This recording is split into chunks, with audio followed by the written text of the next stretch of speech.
Ça, c'est pas à moi, hein, là. C'est bon.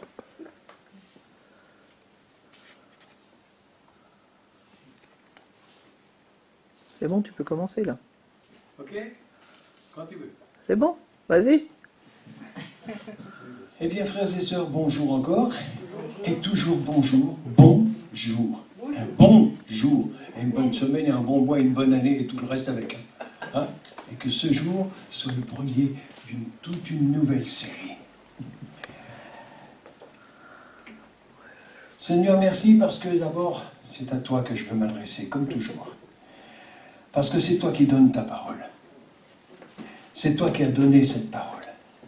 Et cette parole, mes frères, mes sœurs, vous la connaissez. Et vous savez depuis quand elle a été écrite. À qui ce message a-t-il été adressé? En quel lieu? En quel temps? Vous savez déjà tout cela. Mais vous savez surtout, j'en suis sûr, chacun ici le sait, à qui il a été adressé? À nous, à toi, à nous, à chacun de nous. Alors, si je dois donner un titre, un thème à ce message d'aujourd'hui, qui risque d'être assez court dans le message lui-même, mais très long et très abondant dans sa mise en pratique. Et ce titre, ce sera simplement « Quelle est la valeur de cette parole ?» Quelle est la valeur de la Bible, de la parole de Dieu, pour moi, pour toi, pour chacun de nous, et pour le monde entier, et pour la société tout entière, et pour la France aussi. Quelle est la valeur de cette parole? Et le Seigneur m'a donné quelques petits arguments dont il a le secret. Quelques petits arguments percutants, tranchants quelquefois, mais très efficaces. Au cours de ces dernières semaines, le Seigneur m'a beaucoup parlé, comme il me parle régulièrement. Il parle plus que moi, et c'est peu dire. Et il est très abondant en précision. Alors, je lisais ces derniers temps, dans Jean 14, verset 23, c'est Jésus qui parle. « Si quelqu'un m'aime, il gardera ma parole. » Premier point. Si quelqu'un m'aime. Deuxième point, il gardera ma parole. Ensuite, mon Père l'aimera.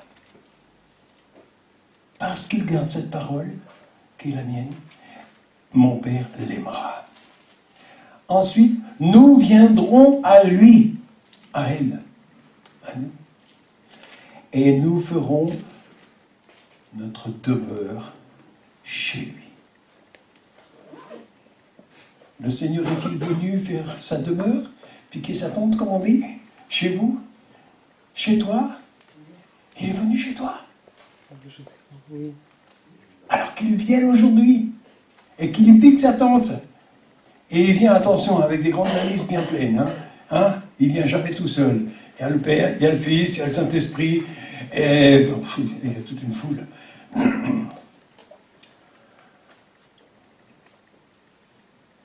Dans Jean 5, au verset 3, c'est en ceci que consiste notre amour pour Dieu.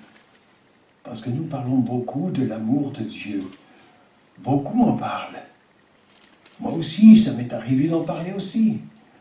Mais est-ce qu'on parle plus souvent de l'amour de Dieu pour nous ou de notre amour pour lui? Parce que celui-là, il compte aussi beaucoup. Nous savons tous que l'amour, il doit être réciproque. Double face, comme une pièce de monnaie. Imaginez une pièce de monnaie qui est imprimée que d'un côté, frappée que d'un côté. Au commerce, ils n'en voudraient pas. Elle n'aura aucune valeur. Elle n'a de la valeur que par ses deux faces. Eh bien là, l'amour, nous est dit par la parole de Dieu, il est aussi à double face. C'est l'amour de Dieu pour nous, le premier. Je commence toujours par celui-là parce que c'est lui qui nous a aimés le premier. Bien avant nous. Ensuite, notre amour pour lui. Et en quoi consiste notre amour pour lui? Eh bien, c'est ce que l'apôtre Jean nous a dit. en quoi consiste notre amour pour Dieu, c'est que nous gardions sa parole. Garder sa parole.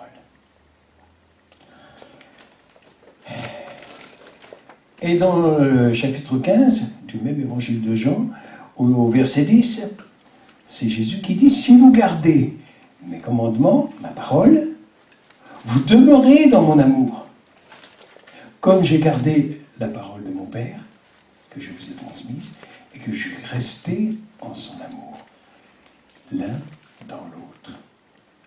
Ils ne font qu'un. » C'est merveilleux, n'est-ce pas?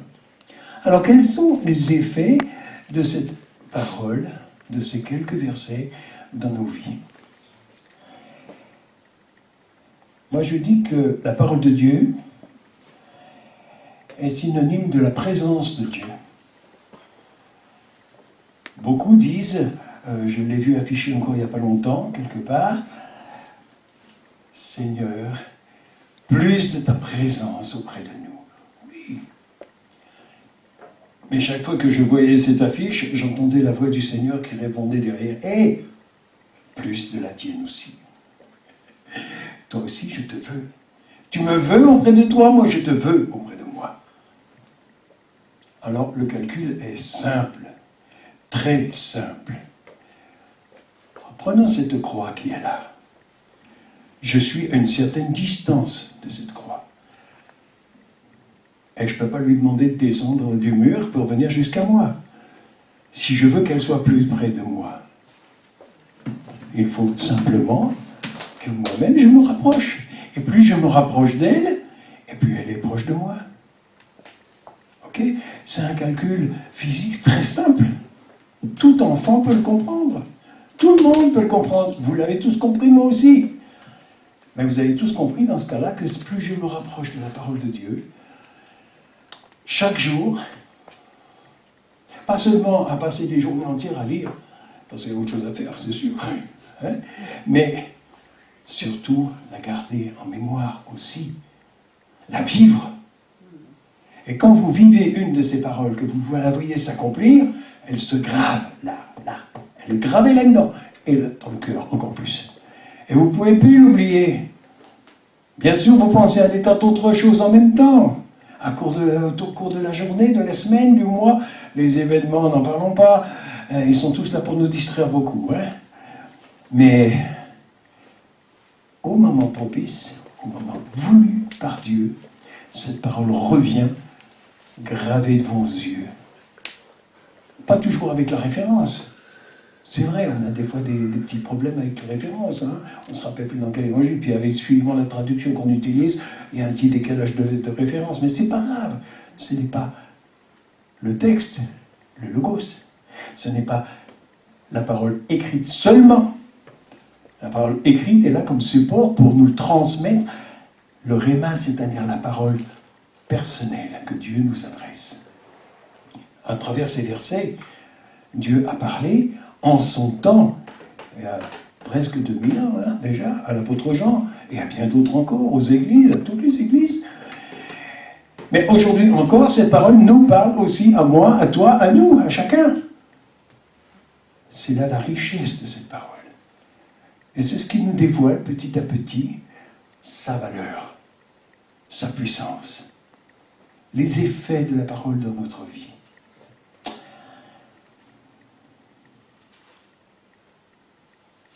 Je laisse mes notes. Parce que le Saint-Esprit me dit, c'est bon, qu'il y en a assez avec ça. Je veux que tu donnes la suite. La suite, c'est très simple.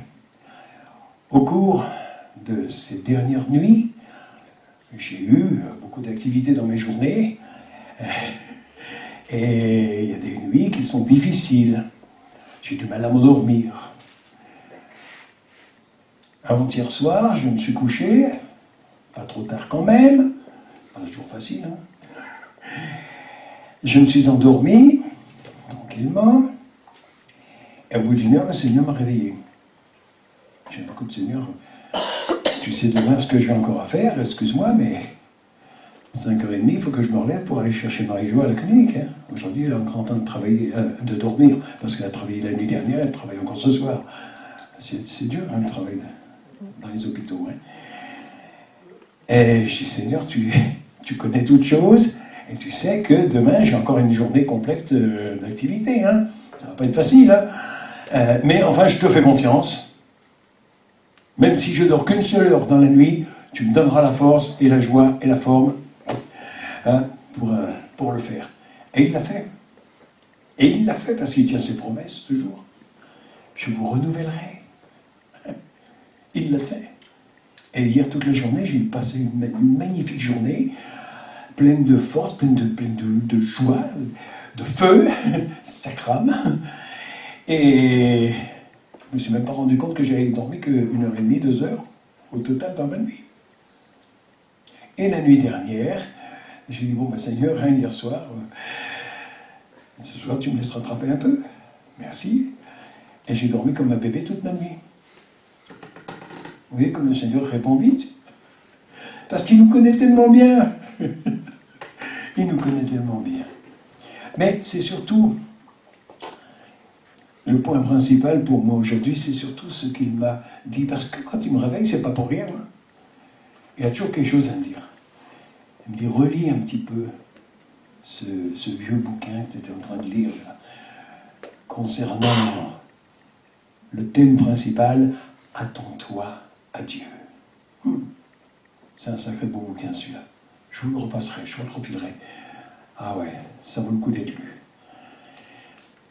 Et je réfléchissais encore sur ce simple titre, attends-toi à Dieu. Et je disais, bah Seigneur, oui, ok, je m'attends à toi. Et j'entendais la voix du Seigneur qui me disait, attends. J'entends ta voix qui me dit, je m'attends à toi, mais je vois dans ton cœur, je m'attends à ce que j'attends de toi.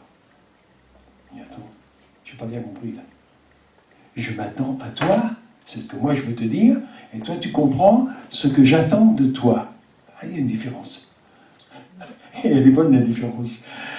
Alors je dis, Seigneur, fais-moi bien comprendre, parce que là, j'ai un petit peu les yeux qui sont plus en face des trous, là, je commençais à peine à m'endormir, tu me réveilles pour me dire ça, fais-moi bien comprendre, clairement. Oh, il m'a fait comprendre très vite. Il m'a donné une petite image. Alors, imaginez, simplement, on va voir si on peut faire ça comme ça.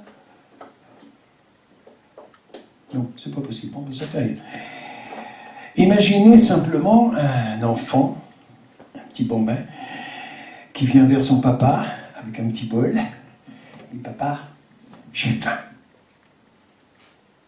Ça arrive? Ça arrive à tout le monde. Et puis l'enfant insiste, il dit, papa, j'ai faim. Il ne se passe rien. Il dit, papa, j'ai faim. Et le papa à côté, il soulève mon cou, le bol est toujours vide. Hein. Et puis tout d'un coup, il dit, écoute mon enfant, je vais t'expliquer quelque chose. Approche-toi. Mais ne reste pas là. Viens plus près, là, au plus près. Et tu vas tout de suite comprendre. Tu viens avec ton petit bol, tu me dis que tu as faim. Oui. Mais moi, je vais te dire, j'ai un grand panier ici et tout ce que j'ai pour toi, ça ne tiendra jamais dans ton bol. Alors, fous ton bol à la poubelle. Il est trop petit. Viens avec tout ton cœur. Viens et serre-toi. Oh. Là, j'ai compris. Et j'espère que tous vous comprenez. Quand on vient demander quelque chose au Seigneur, trop souvent, on lui demande de petites choses. À nos yeux, c'est une grande chose, mais à ses yeux, c'est petit, très petit. Et si nous lui demandons, oh, c'est vrai Seigneur, si on te demande des choses, tu nous connais très bien, tu connais nos cœurs, et tu sais que quand on te demande, c'est juste une petite chose pour toi. Pour nous, c'est une montagne qui est là, pour toi, c'est un petit grain de sable, un petit coup de pompe, et hop, il n'y en a plus. Pour nous, c'est un problème énorme. C'est une maladie, c'est un handicap, c'est un problème de finances, c'est un problème de couple, c'est un problème de santé, c'est un problème moral, spirituel, social, quel que soit le problème. Pour nous, c'est une montagne. Mais ne faisons pas de cette montagne, de ce petit grain de sable, une montagne. Non. Parce que pour le Seigneur, c'est un petit grain de sable. Et lui, il va l'évacuer, ce grain de sable. Mais si nous attendons du Seigneur qu'il emmène cette montagne. Lui, il a le projet de faire plus et de faire mieux. Pas seulement d'enlever ton problème, ta maladie, ton handicap, pas seulement ça, parce que ça, il peut le faire très vite. Mais il ne veut pas le faire seulement ça. Il veut enlever toutes les conséquences de ce problème. Ces conséquences dans ta vie, dans ton avenir, ces conséquences sur ton environnement, sur ta famille, sur les tiens. Parce que ta maladie, mon frère, ma sœur, elle atteint tous ceux qui t'entourent. Ils en souffrent autant que toi. Et ça fait mal à tout le monde. Vous voyez ce que le Seigneur veut nous dire aujourd'hui? La valeur de sa parole? Sa parole adressée à moi, personnellement, à toi. Elle est hyper puissante. Elle peut tout transformer. Mais tout, ça ne veut pas dire seulement tout ce qu'il y a chez moi. C'est toutes les conséquences et tous les effets qu'il y a autour. Tout ce problème que j'ai pu involontairement causer, poser autour de moi, il va s'évacuer lui aussi. Et tous ceux qui m'entourent vont exploser avec moi de joie, de bonheur. Nous le voulons. Nous voulons ce matin mettre au rencard notre petit bol. Notre petit bol avec notre problème. Dire Seigneur, j'ai faim de beaucoup plus que ça. Mais je vais vous dire, si vous voulez partager ce que le Seigneur vous donne, il vous donne de l'eau. Ne partagez pas seulement la flotte, partagez la source. La source avec. Et comme ça, ceux qui vont boire, ils en auront pour longtemps. Si vous voulez partager le pain que Dieu vous donne, partagez tout avec, parce que lui, le Seigneur, il ne nous donne pas seulement le pain, il nous donne la boulangerie avec. Et la farine et tout avec. Pour qu'on en ait en abondance et pour longtemps. Que toute notre vie soit remplie de lui. De sa parole appliquée. Parce que la parole elle-même, c'est un sacré trésor, moi je vous le dis. Un sacré trésor. Mais un trésor qui se répand toujours plus. Qui se répand toujours plus dans nos vies dès l'instant où il est mis en application. Par nous déjà. Parce que si nous appliquons ce que le Seigneur nous demande d'appliquer, gardez mes commandements. Okay? Et mes commandements, il a dit, ne sont même pas pénibles. Là, c'est surprenant. Hein? Parce qu'en général, dans les entreprises, à l'armée ou dans d'autres corps de profession, les commandements, des fois, ils sont un peu pénibles. Hein? C'est dur, hein? Dans tous les domaines. Mais, quand le Seigneur nous donne un commandement, il nous donne le désir et la force d'y obéir et de l'accomplir. C'est lui qui fait à travers nous tant de choses. Je ne veux pas m'attarder plus. Je veux simplement que chacun de nous, toi et moi, nous soyons ensemble devant le Père, en sa présence. Et comme disait le roi David, je voudrais, Seigneur, habiter continuellement, chaque jour, dans ta maison. Et c'est possible. Être dans la maison de Dieu, c'est-à-dire dans son esprit, dans sa parole, dans ses commandements, dans l'action tout entière qu'il est en nous. Ok? C'est possible tous les jours, même pendant le travail, même pendant la nuit. Moi, je vais te dire, mon frère, ma sœur, même la nuit, quand tu dors, même quand tu dors au plus profond sommeil, Dieu travaille dans ta vie. Dieu travaille dans ton cœur. Dieu travaille dans ton corps. Et si ce n'était pas possible, il n'aurait pas réussi à me donner une journée comme hier, pleine de pêche, alors que j'avais dormi qu'1 heure. Il n'aurait pas pu le faire. Et moi, j'en ai rien fait de bon. Hein. Je me suis endormi sur ma chaise.